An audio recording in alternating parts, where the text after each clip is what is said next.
ఇచ్చింది, ఇంకా ఎక్కువ కాలం బ్రతకను అని ఆయనకి తెలుసు. వెనకటి వాళ్ళకి గొప్ప మహిమ ఉంది, వ్యాధిని వాళ్ళు తీసవతల పారేయగలరు, కానీ ప్రారబ్ధాన్ని అనుభవించాలి అనే సిద్ధాంతానికి కట్టుబడి వాళ్ళ బాధని వాళ్ళు అనుభవిస్తూ ప్రవచనాలు చెప్పేటప్పుడు దేనికో పదార్థానికి ఒక దండానికి ఇచ్చేవాళ్ళు, మళ్ళీ ప్రవచనం అయిపోగానే వాళ్ళ బాధని వాళ్ళు తీసుకునేవాళ్ళు. శిష్యుడు అడిగాడు, ఆ దండానికి ఇచ్చినప్పుడు దానికి శాశ్వతంగా ఇచ్చేయచ్చు కదా, మళ్ళీ ఎందుకు ఈ తలకాయ నొప్పని. ఎవరి కర్మ వాడు అనుభవించాల్సిందే, ప్రవచనానికి ఇబ్బంది లేకుండా మాత్రమే నేను ఇస్తున్నాను అని చెప్పి ఆ బాధని అనుభవించేటటువంటి వాళ్ళు.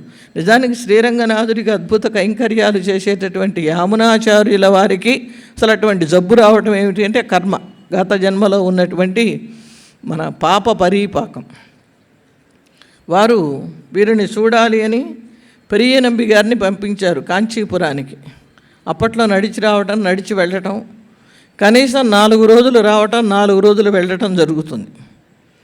అలాంటి సన్నివేశంలో యామునాచార్యుల వారు శ్రీరంగనాథుడిని ఒక్క 8 రోజులు నాకు ఆయుర్దాయం ఇయ్యి రామానుజుల వారిని చూసి నేను శరీర త్యాగం చేస్తాను అని రంగడిని కోరాడు, ఏమీ కోరిక కోరకుండా, ఈ ఒక్క కోరిక.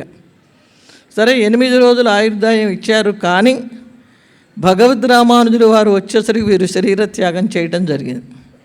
వీరి శరీర త్యాగమై వీరి పార్థివ దేహాన్ని కావేరీ తీరానికి తీసుకుని వెళ్ళారు. పెరియనంబి గారితో భగవద్ రామానుజులు శ్రీరంగ ప్రవేశం చేశారు. విషయం తెలుసుకుని పరుగున అక్కడికి వెళ్ళారు. వారిని భూస్థాపితం చేయడానికి ఏర్పాట్లన్నీ జరుగుతున్నప్పుడు వెళ్ళి తేరిపార చూశారు. అందరూ తేరిపార చూడరు, ఎవరైనా పరమపదిస్తే కొంతమంది మాత్రం ఎందుకనో పైనుంచి కిందకు ఆపాదమస్తకం చూస్తారు వచ్చి ఆ శరీరాన్ని. కొంతమంది ఏదో వెళ్ళినట్టే వెళ్తుంటారు, చూస్తారు, బయట కూర్చుంటారు, మాట్లాడతారు, వస్తారు. భగవద్ రామానుజులు వారి శరీరాన్ని తేరిపార చూశారు. చూస్తే 3 వేళ్ళు ముడుచుకుని ఉన్నాయి, ఒక చేతికి 3 వేళ్ళు ముడుచుకుని ఉన్నాయి. శిష్యుల్ని అడిగారు, గురువుగారి వేళ్ళు ఎప్పుడు ఇలాగే ఉంటాయా, ఇప్పుడు ముడుచుకున్నాయా అని అడిగారు. అప్పటిదాకా వాళ్ళకి వేళ్ళు ఎలా ఉన్నాయన్న ఆలోచన రాలేదు. వాళ్ళు చూసి మా గురువుగారి వేళ్ళు ఎప్పుడు మామూలుగానే ఉంటాయి, ఇప్పుడు ఎందుకు ముడుచుకున్నాయో తెలియదు, ఎప్పుడు ముడుచుకున్నాయో తెలియదు అన్నారు. అప్పుడు భగవద్ రామానుజులు జ్ఞాన దృష్టితో చూశారు. వారికి 3 కోరికలు ఉండిపోయినాయి. యామునాచార్యుల వారికి 3 కోరికలు ఉండిపోయినాయి కనుక ఆ 3 కోరికలను తెలుసుకొని వారి శరీరం అక్కడ ఉన్నప్పుడు వీరు ప్రతిజ్ఞ చేశారు. ఒక్కొక్క ప్రతిజ్ఞ, వ్యాసుల వారి పేరు, విష్ణు పురాణం రాసినటువంటి పరాశర వారి పేరు, మనకి నమ్మాళ్ళ వారి పేరు, ద్రావిడ వేదాన్ని అనుగ్రహించినటువంటి నమ్మాళ్ళ వార్ల పేర్లు లోకంలో ప్రసిద్ధిని పొందలేదు కనుక ఇప్పుడు వారి బంధువర్గంలో కానీ తెలిసిన వారికి కానీ సంతానం కలిగితే వారిద్దరి పేర్లు పెట్టిస్తాను అనగానే 1 వేలు లేచి నిలబడింది. శ్రీభాష్యం బ్రహ్మసూత్రాలకి విశిష్టాద్వైత సిద్ధాంతపరంగా మంచి వ్యాఖ్యానం రాస్తాను అని ప్రతిజ్ఞ చేయంగానే 2వ వేలు నిలబడింది. ఉభయ వేదాంతాలని నేను లోకంలో చాటి చెప్తాను. ఉభయ విభూతితో వచ్చాడు ఆయన. లీలా విభూతి, మోక్ష విభూతి ఇచ్చే అర్హత రామానుజుల వారికే ఉంది, ఇంకెవరికీ లేదు. అలా 3 ప్రతిజ్ఞలు చేయగానే ఈ 3 వేళ్ళు నిలిచినాయి. అంటే ఇప్పటి వరకు ఆయన శరీరంలో ఆ ప్రాణాలు ఉన్నాయి.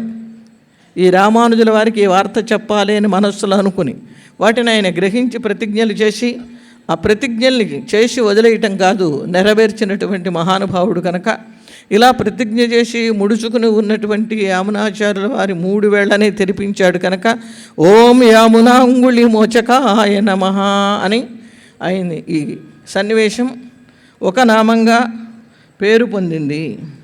అయితే వీరికి కూడా గురువులు ఉన్నారు. వీరు జగద్గురువు అయితే వారి గురువులా అనిపిస్తుంది మనకి. గురువులకి గురువునాం గురువు అని విద్య గురువులందరికీ గురువు వంటిదైతే వీరు 5గురిని ఆశ్రయించారు.